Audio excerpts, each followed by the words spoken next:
এই ভিডিওর শেষে একটা মজার গল্প বলবো। মাছগুলা দেখতে যতটা সহজ, কাটতে গিয়ে আমার এতটা সহজ মনে হয়নি। আমার অনেক কষ্ট হয়েছে। বিকালে তো খালা থাকে না, খালা তো দুপুরে চলে যায়। আর বিকালে মাছ পাঠালে আমারই কাটতে গিয়ে কষ্ট হয়ে যায়। যাই হোক, কাটাকাটি হয়েছে। আর বাজারে তো এখন কিনতে গেলে হচ্ছে শিং মাছ, কই মাছ, ট্যাংরা মাছ, পাঙাশ মাছ সবই হাইব্রিড।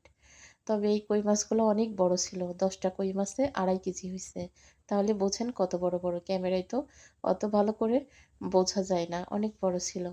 আর এখানে ছিল একটা পাঙাশ মাছ। এটা হচ্ছে পুকুরের পাঙাশ ছিল, যার জন্য মাছটা ছোট। আমি পাঙাশ মাছ কিনলে তো সবসময় হচ্ছে 2.5 কেজি, মানে একদম সর্বোচ্চ 2.5 কেজি, 3 কেজি ছোট। আর এর উপরে যত বড়ই হোক না কেন সেই মাছ আমি কিনি, যেহেতু চাষের পাঙ্গাস একটু বড় না হলে ভালো লাগে না। তা করতে গিয়েই আমার খবর হয়ে গেছে, কারণ কই মাছে হচ্ছে আমার হাতে কাটা ফোটে। তারপরও সকালের দিকে হলে খালা অন্তত কাটাকুটি কেটে দিলেও কিন্তু বাকিটা আমি করতে পারি।